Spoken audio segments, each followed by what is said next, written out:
बिस्मिल्लाहिर्रहमानिर्रहीम। Myself Mohammad Shahzad Aslam. मैं जो है मिसाली कॉलेज की तरफ से केमिस्ट्री के लेक्चर जो है वो आपको पढ़ाऊँगा। आप जो है हम 10th क्लास की केमिस्ट्री को है जो स्टार्ट करने लगे हैं। 9th क्लास के जो है due to the corona issues जो है वो आपके पेपर जो हैं वो कैंसिल हो गए थे और आपको जो है वो नेक्स्ट क्लासेस में प्रमोट कर दिया गया। और इतना ज़्यादा जो है छुट्टियों की वजह से अब मिसाली कॉलेज की तरफ से जो है वो ऑनलाइन क्लासेस का जो है आगाज़ किया गया है। तो इसलिए जो है हमने रेगुलर क्लासेस जो है वो स्टार्ट की है। तो आज हम केमिस्ट्री का जो है वो फर्स्ट चैप्टर जो है उसको स्टडी करेंगे। फर्स्ट चैप्टर जो है जो कि चैप्टर नंबर जो है वो 9 के नाम से जो है वो आपकी बुक में जो है केमिकल इक्विलिब्रियम। केमिस्ट्री की 9th की बुक में जो है वो आपने बेसिक्स जो है वो 8 चैप्टर जो है वो स्टडी किए थे।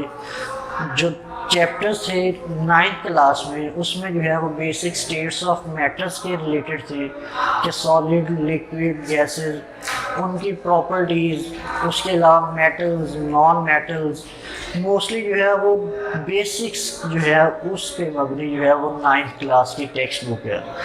10th क्लास में जो है वो आपने जो फर्स्ट चैप्टर स्टडी करना है जो कि केमिकल इक्विलिब्रियम है। अब केमिकल इक्विलिब्रियम चूँकि ये दो लफ्ज़ों का मजमूआ है। फर्स्ट वर्ड जो है वो केमिकल है एंड सेकंड वर्ड जो है वो इक्विलिब्रियम है। केमिकल से मुराद यहाँ पे जो है वो केमिकल रिएक्शन है कि केमिकल रिएक्शन हम किस चीज़ को कहते हैं। एंड द नेक्स्ट वर्ड जो है इक्विलिब्रियम। इक्विलिब्रियम जो है हम बैलेंस करने को कहते हैं कि जब भी हम लफ्ज़ इक्विलिब्रियम यूज़ करते हैं तो इसका मतलब होता है कि किसी भी दो चीज़ों को बैलेंस कर देना, बराबर कर देना।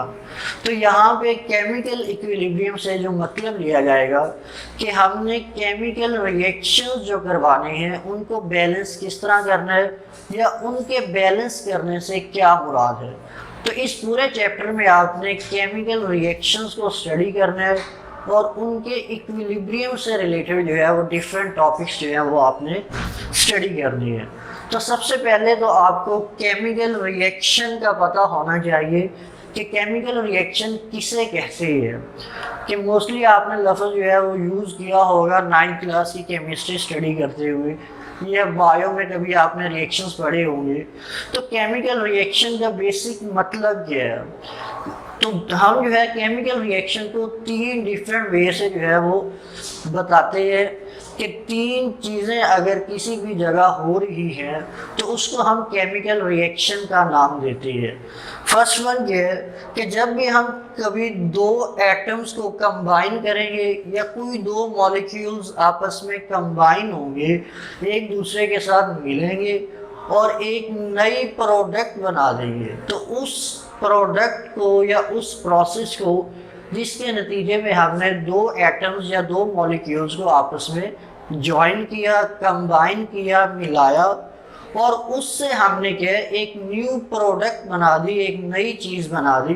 तो इस प्रोसेस को हम क्या कहते हैं, केमिकल रिएक्शन कहेंगे।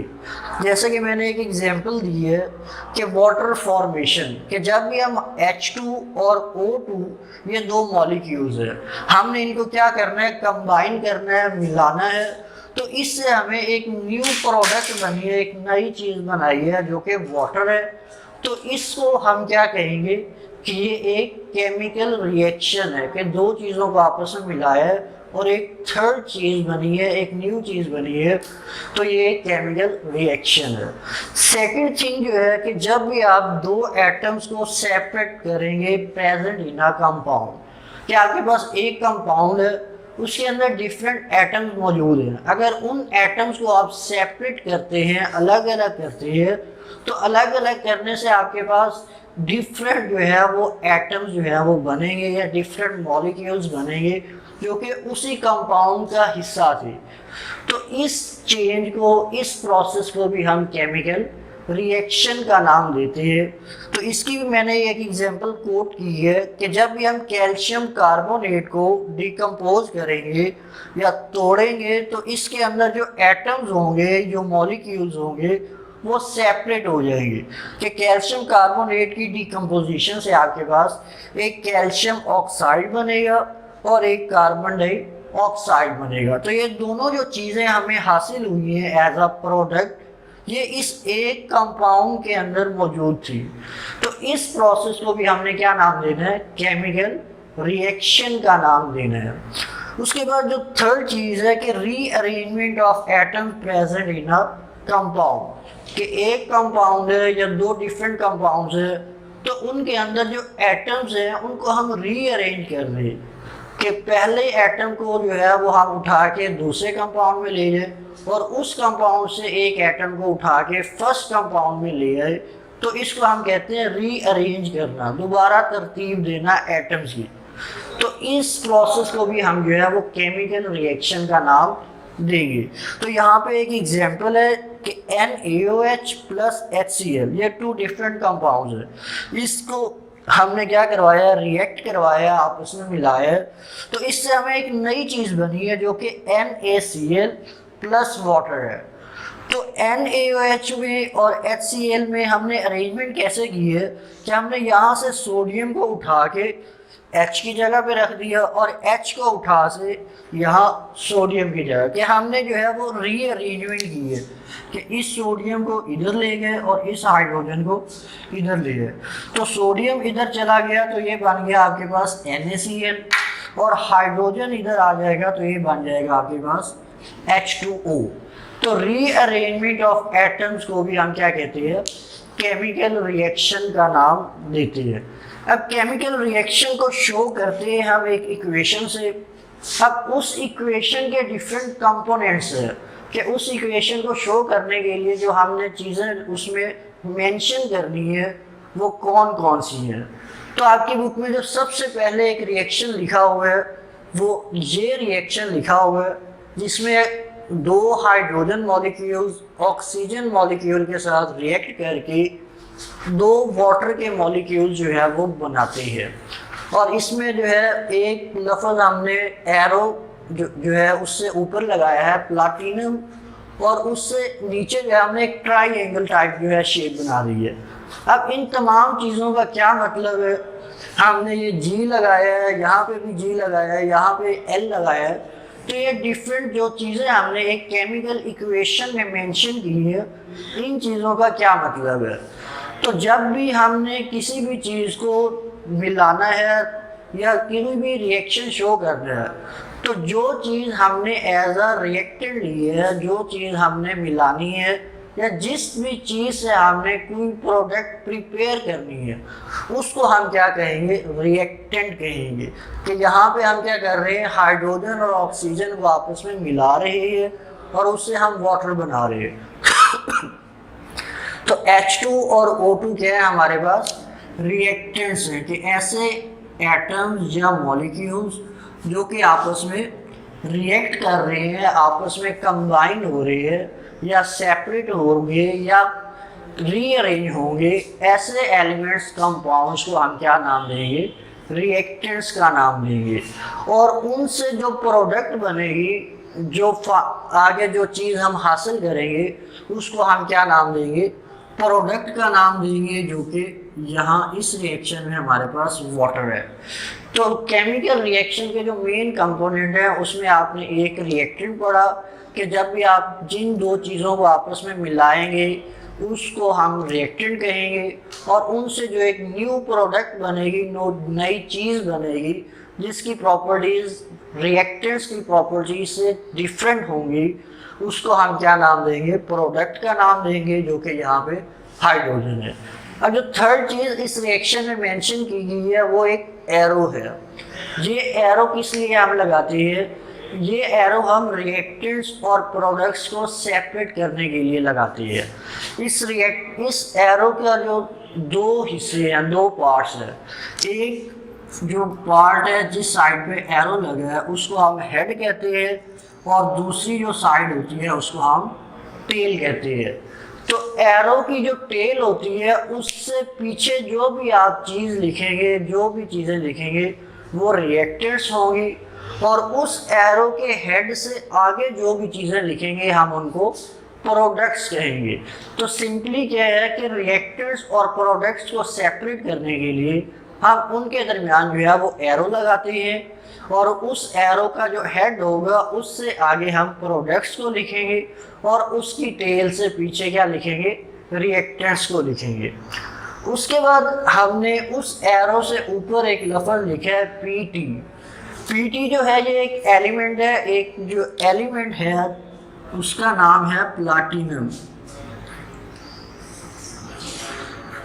अब ये हमने एरो के ऊपर क्यों लिखा है, तो ये एक स्पेसिफिक कंडीशन है जिसको हम यूज़ कर रहे हैं एज अ कैटलिस्ट, कि इस रिएक्शन को कैरी आउट करवाने के लिए हमने क्या करना है, हमें एक ऐसे कैटलिस्ट की ज़रूरत है जो कि उस रिएक्शन के रेट को क्या करेगा, इंक्रीज कर देगा।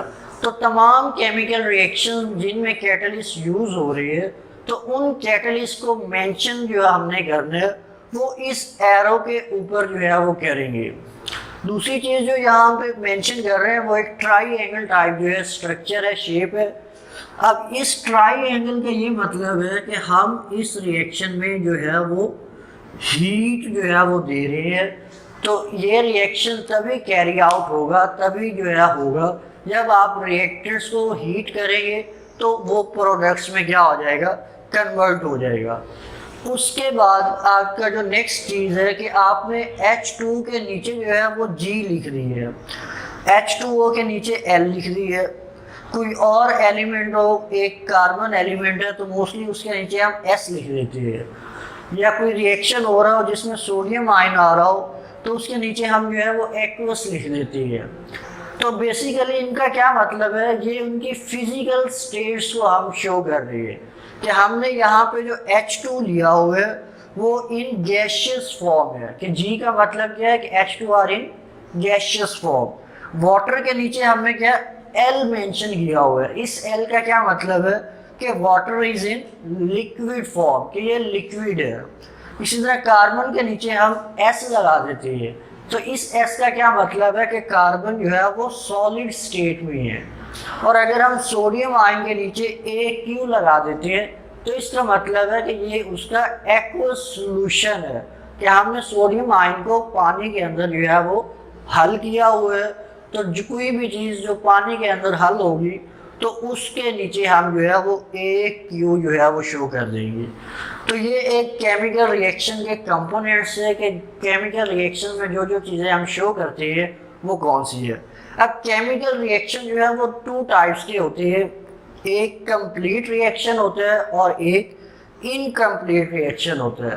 कंप्लीट रिएक्शन किसे कहते हैं कि लेट्स सपोज हमने ये रिएक्शन करवाना है, तो इसमें हमने H2 और O2 की जो अमाउंट्स लिए हैं वो हमने लिए हैं 10 ग्राम्स के रिएक्टेंट्स जो हमने लिए हैं वो 10 ग्राम्स लिए हैं, और हम चाहते हैं कि ये रिएक्टेंट्स जो है वो कन्वर्ट हो जाएं प्रोडक्ट्स में और हमें जो है वो वाटर मिले। तो अगर तो ये 10 ग्राम जो हमने रिएक्टेंट्स लिए हैं, ये 10 ग्राम के 10 ग्राम सारे के सारे कन्वर्ट हो जाएं प्रोडक्ट में, और आपके पास जो रिमेनिंग रिएक्टेंट बचे वो 0 बचे, कुछ भी ना हो, तो उसको हम क्या कहेंगे कि ये ऐसा रिएक्शन है जिसमें रिएक्टेंट सारे के सारे प्रोडक्ट्स में कन्वर्ट हो गए हैं। तो इस तरह के रिएक्शन को हम क्या कहते हैं, कंप्लीट रिएक्शन। तो इसकी डेफिनेशन यहाँ मैंने जो है वो लिख ली है कि the reaction in which all the reactants are converted into products is called complete reaction, के तमाम रिएक्टेंट्स जो हैं वो प्रोडक्ट्स में अगर तब्दील हो जाती है तो इसको हम कंप्लीट रिएक्शन कहते हैं। और इनकम्प्लीट रिएक्शन जो है वो इसके उलट होगा कि अगर रिएक्शन जो हम करवा रहे हैं और जितने रिएक्टेंट्स हमने लिए हैं अगर वो सारे के सारे प्रोडक्ट्स में कन्वर्ट नहीं होते बल्कि रिएक्टेंट्स की कुछ अमाउंट जो हैं वो बाकी बच जाती हैं, तो उस रिएक्शन को हम कहते हैं इनकम्प्लीट रिएक्शन। और उसकी डिफाइन की है कि the reaction in which all the reactants are not converted into products are called incomplete reaction. तो ये जो है हमारा आज का टॉपिक था जिसमें हमने केमिकल रिएक्शंस के बारे में जो है वो स्टडी की है कि केमिकल रिएक्शन किस चीज़ को कहती है और उसके मेजर जो कंपोनेंट्स हैं जो कि केमिकल रिएक्शन में हम चीज़ें यूज़ करते हैं वो कौन कौन सी हैं, और केमिकल रिएक्शंस की 2 टाइप्स हमने पढ़ी हैं, एक complete reaction and second one incomplete reaction. अल्लाह हाफिज़।